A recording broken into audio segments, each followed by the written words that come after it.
Hi, I'm KS Garner, and you're listening to the Solo Nerd Podcast. Today, I'll be speaking with the co-writers of the Frankenstein the Unconquered comic series, Wells Thompson and Dalton Shannon, here to promote the Kickstarter for the comic's second issue. Welcome back, Wells. Welcome back, Dalton. Hey, thanks for having us back. Yeah. It's been a second. What was that, Dalton? It's been a second. Yeah, it's been a little bit. When Jeff had contacted me and he sent me the info for Frankenstein the Unconquered, I was confused because I was like, I already spoke to them. Why I speak to them again about the same project? I didn't realize it was the second issue because I don't think it was listed on there. Yeah. There's been a few Kickstarters in between. Yep. Yeah.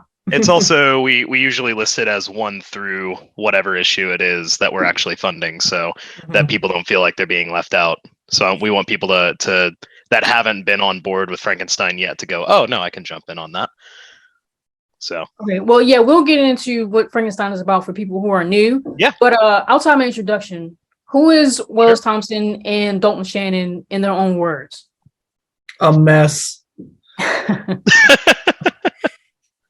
Yeah, that sums it up. We are comic book writers. I'm a writer from Central Arkansas, currently based out of Nashville, Tennessee. I mostly write stuff in the horror genre, sci-fi, or like magical realism, or as I describe it, anything that I can put tentacles in, I will probably write a story about. No, I love writing comics. Our big projects right now are Frankenstein the Unconquered, which we're about to talk about, and Mechaton, which is our other sci-fi series. And yeah, the two of us have been working together for too long. I'm going to go with at least 5 years. We've been plugging away at this. But yeah, no, comic writing duo. Sometimes does our own solo stuff, but all the significant stuff is together. Yeah, I think we're fast approaching our 10th anniversary, Wells, of at least knowing each other. Of knowing each other, for sure. Yeah, we met in college.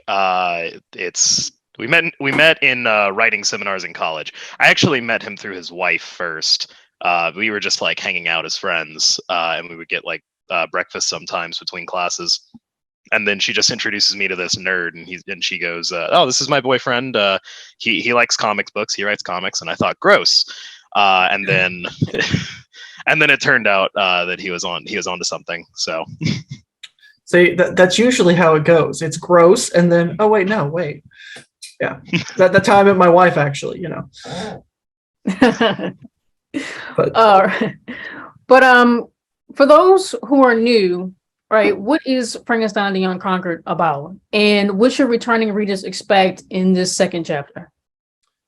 Yeah, so Frankenstein the Unconquered is a love letter to all of the pulpy sci-fi horror action that you love, from Conan the Barbarian to Universal Monsters and all the blood, guts, and swords in between. We like to describe it as if it's on a Megadeth album cover, it belongs in Frankenstein. And shiny covers as well. If it sounds metal, it's Frankenstein.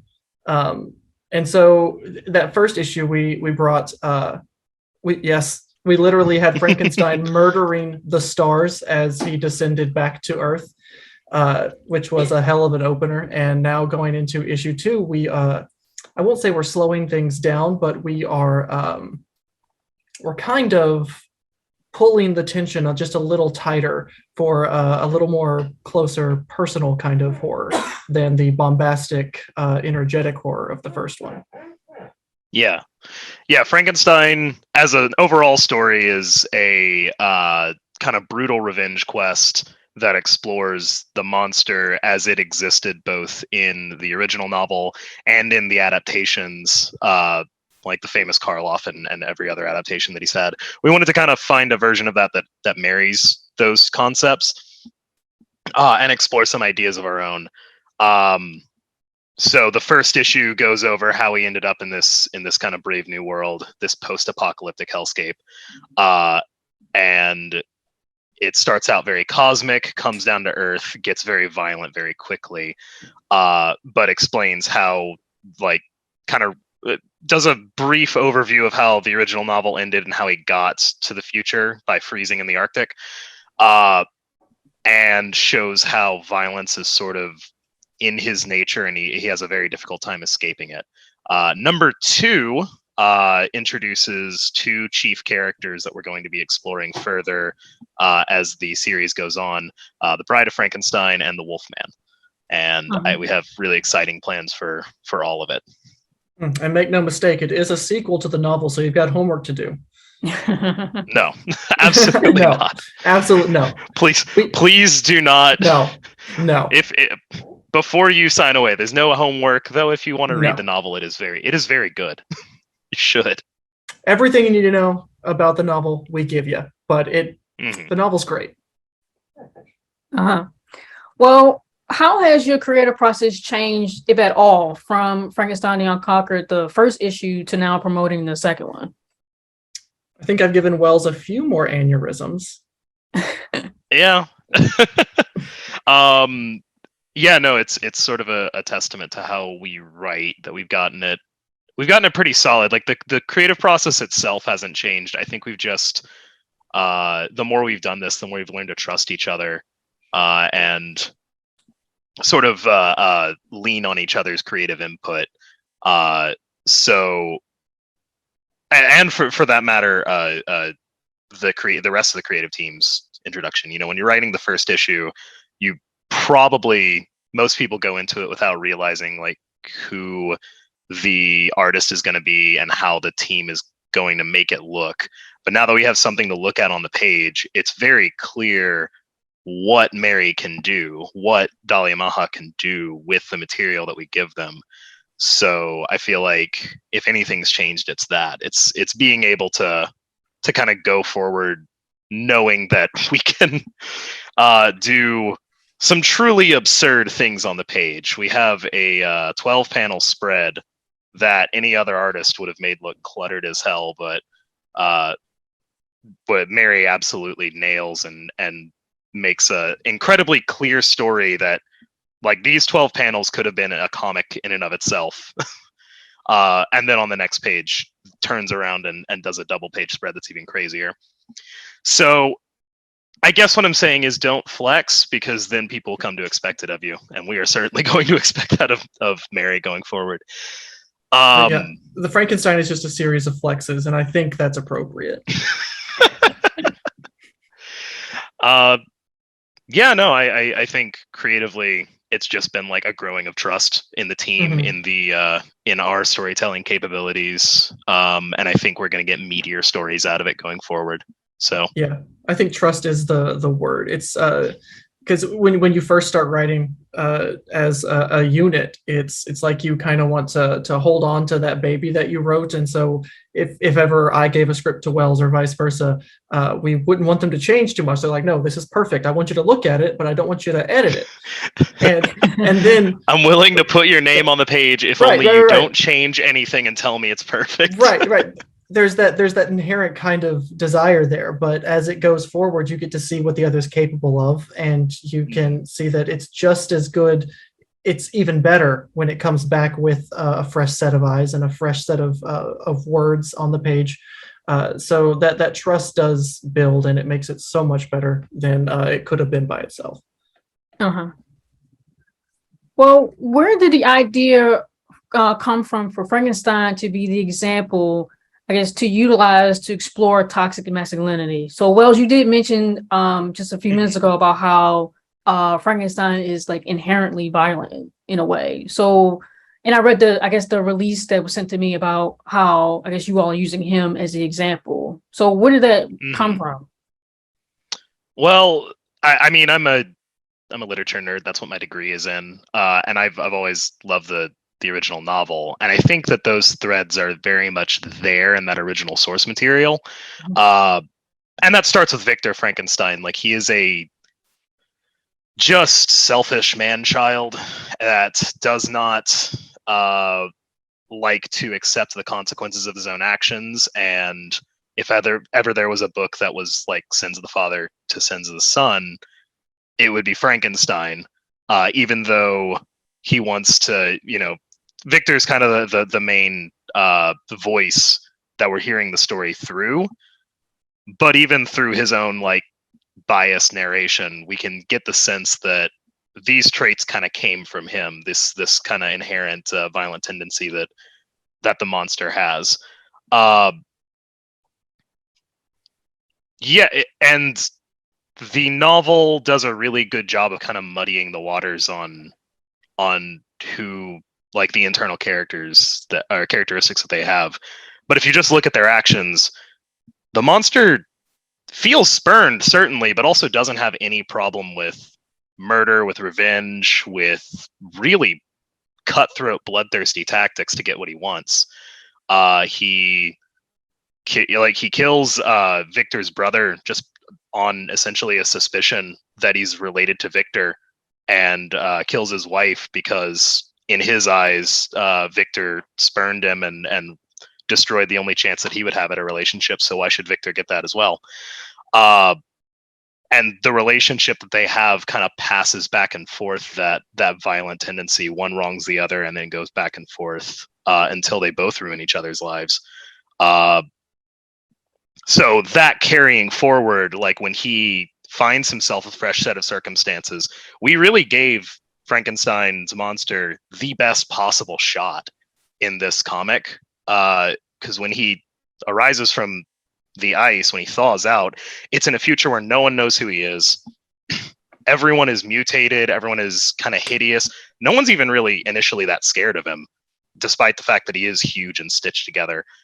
They accept him, and he gets everything he wants. He's finally accepted. But I think when push comes to shove, he's the kind of character that is going to act on violent impulses rather than try and reason things through. He sees people as a tool more than he sees them as friends or as things to empathize with. And that's not true of everyone, but it is, I think that logic is borne out in the novel, and we wanted to explore that here. He has a very kind of self-sufficient, the world has spurned me, so I don't need the world kind of mentality.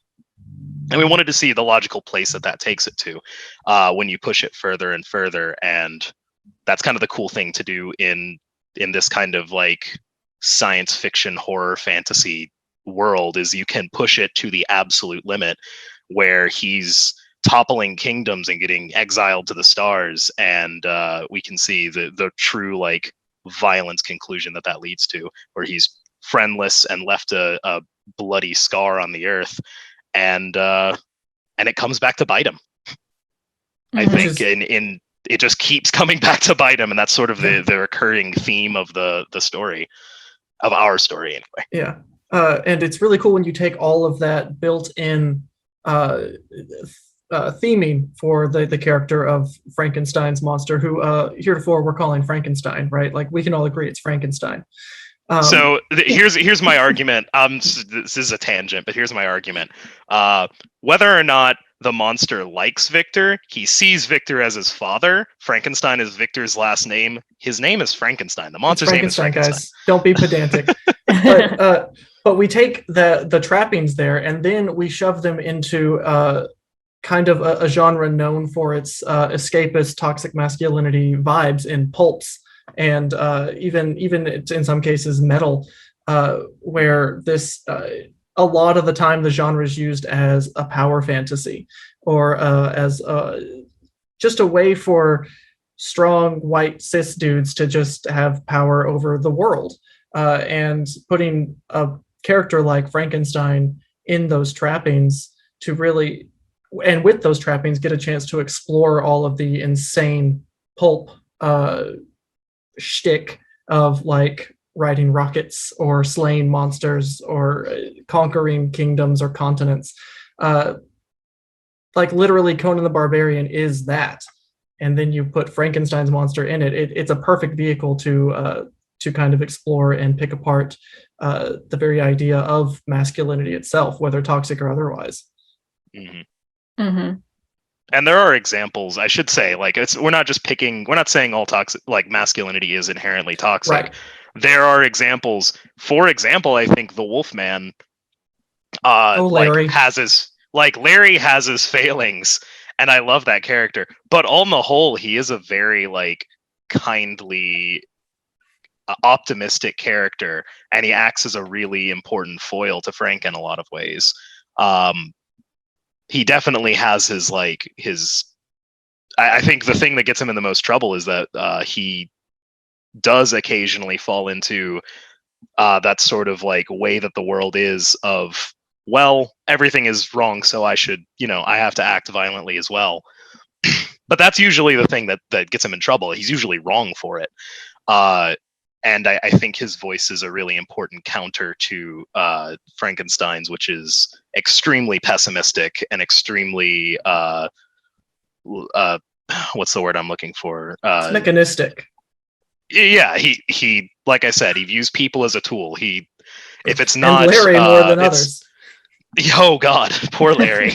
Yeah, not to spoil the end of chapter 2, but it does not end well for Larry, and it will continue to not end well for Larry as we go forward. But yeah, no, Frank is used to using people and has a very negative outlook on life, and I think it's important to show that, one, like, other voices exist, and two, when you ignore those voices, it gets worse.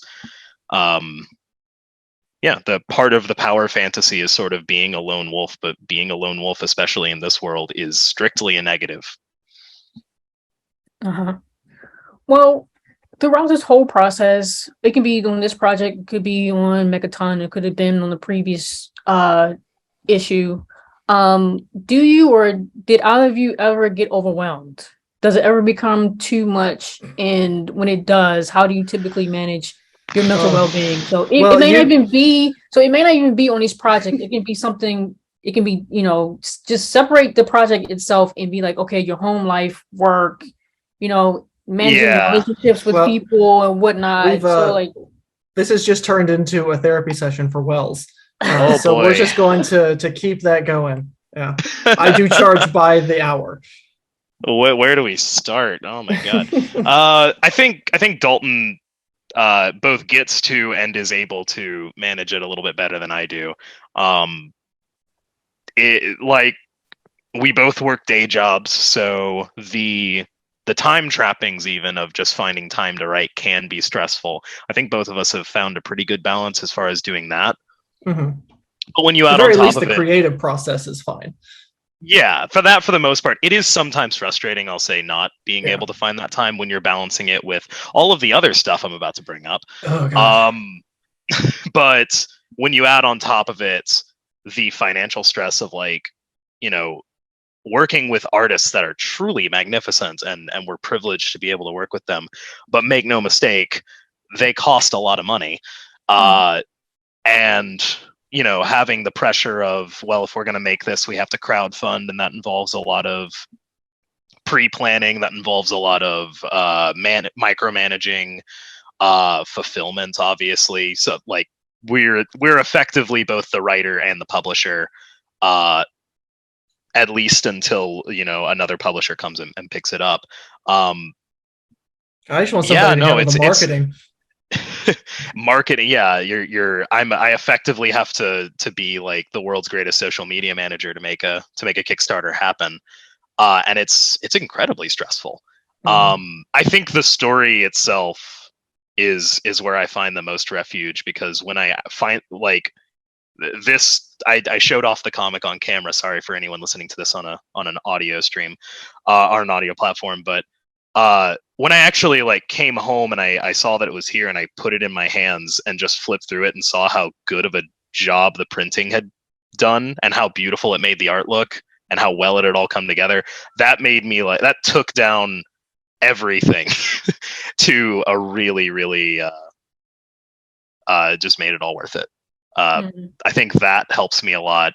The satisfaction of telling the story, of writing the story as well, even though editing can be really stressful, that is still like a drop in the bucket compared to everything else. And I'm also will say I'm lucky to have a pretty good, like, financial security.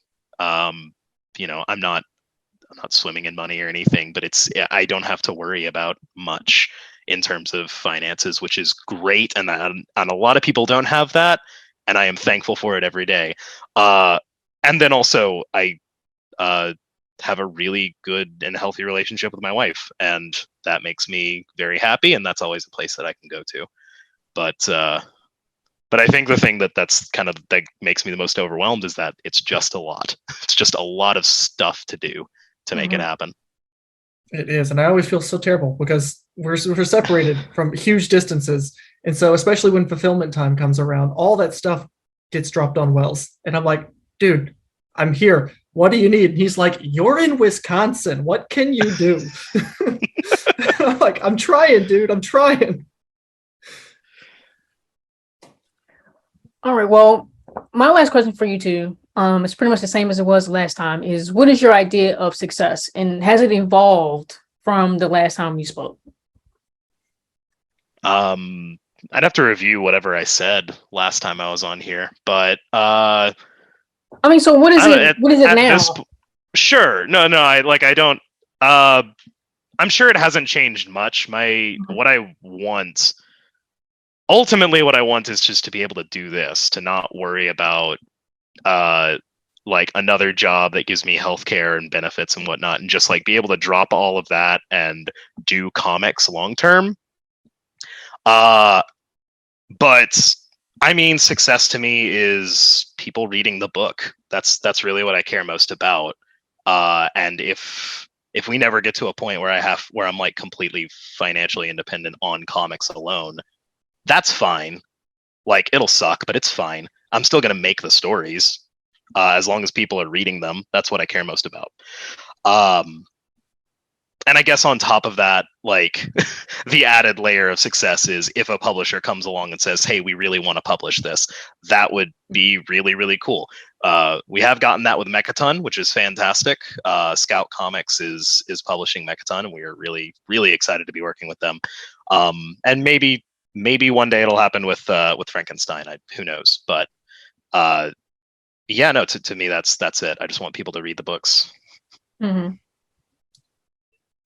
As for this side of the coin, success hasn't changed too much in my eyes. All I've ever wanted to do is comics. So if I was able to do this full time, that's the dream.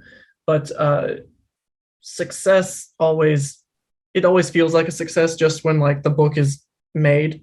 Like I love when people can read it and experience it, and I get to send that little message from my brain into somebody else's. That's always cool. But I'm a little selfish with success. So like, as long as the book is here, like it's made, it's done, like that's success to me. Having the ability to do all of that and still maintain healthy relationships and have a balance in life, that's success to me. I don't need the best-selling book on the stands, as long as I can just keep making books and keep living a life like that. That's all I've ever really wanted. And so far, I'd say so far, that's what we're doing. I feel successful, even though I'm not doing it full time like I would like to. It's still success. My view hasn't changed too much. It's pretty good. Yeah, well, is there anything else that either of you wanted to touch on about Frankenstein the Unconquered as a whole that I may have missed? Did you want to discuss rewards for potential backers, or are there any cons that either of you are attending to promote? I guess that would be the first issue, and then Mechaton as well. I'm actually going to I'm going to Arkansas Comic-Con this. I don't know when this is actually going to be on the air, but the 10th and 11th, I believe, or maybe it's the 11th and 12th, but one or the other. I will be at Arkansas Comic-Con, which is in my hometown of Little Rock. So that'll be really nice, and we'll be selling this book. And then we have a couple more. I know Dalton's going to be in Milwaukee. I'm going to be in Clarksville and Bowling Green in the coming months. So if you're anywhere near those areas, absolutely September come by. 24th is Milwaukee, and we'll have Frankenstein there. Yeah, and then like I think it's October 2nd and October 20 some odd, 21st or something like that is Bowling Green and Clarksville, respectively. As far as the Kickstarter goes, we actually are kind of restructuring how we do our rewards because we want it to be more accessible to our backers. So instead of charging more for the variant, we're just going to give people a choice between the regular cover and the variants with the physical copy.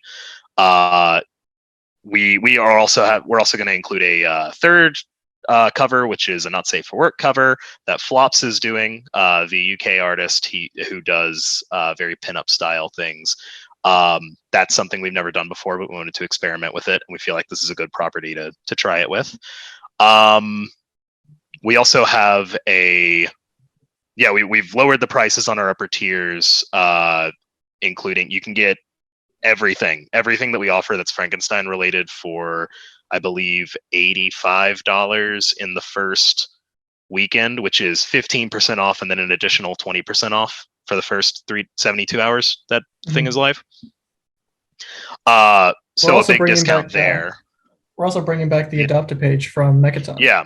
And then our last campaign, we tried a pretty well-received feature called the Adopt-A page, which allows you to officially say, I've adopted this page. You get credit on the book that says that like you own this page, and then you get as well as like all of the comics that we can throw at you. You get a custom one-of-a-kind print of the page in your home that looks that's really, really nice. It's 11 by 17 that we're going to send to you.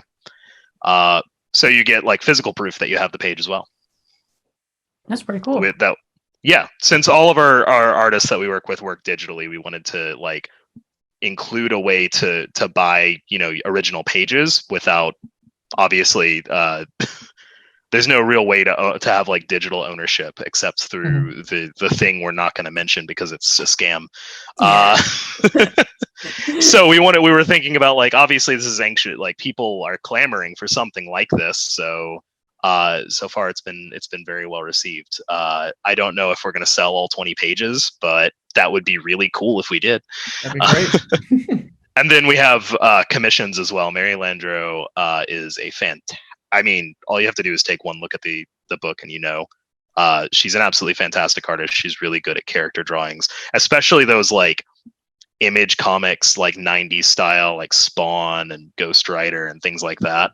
I'm not saying Ghost Rider is Image. I just want to throw that out there. I know. I'm just saying that style of character. You were getting eaten alive out there.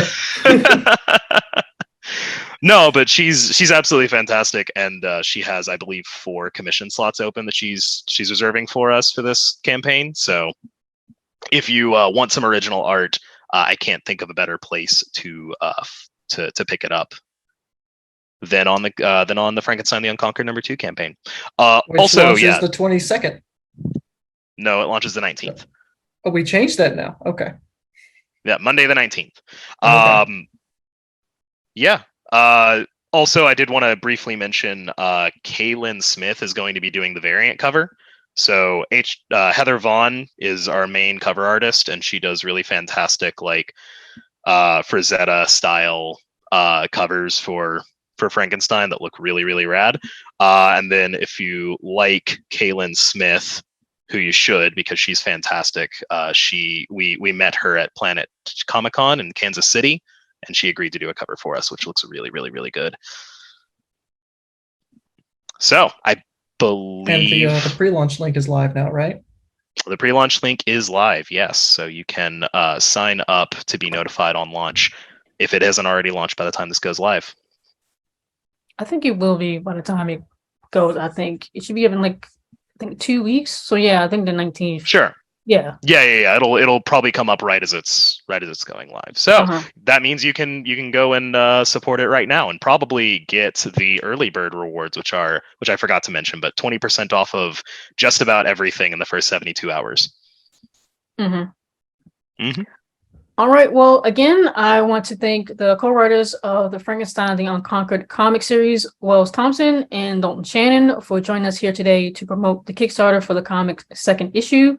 I highly recommend our listeners to consider backing Frankenstein the Unconquered Chapter 2 and or purchase the first issue if they can. All of Wells and Dalton's socials and Kickstarter link will be listed in this episode's details for those who are interested. Again, I am KS Garner, and you've been listening to the Solo Nerdbird Podcast. Thank you.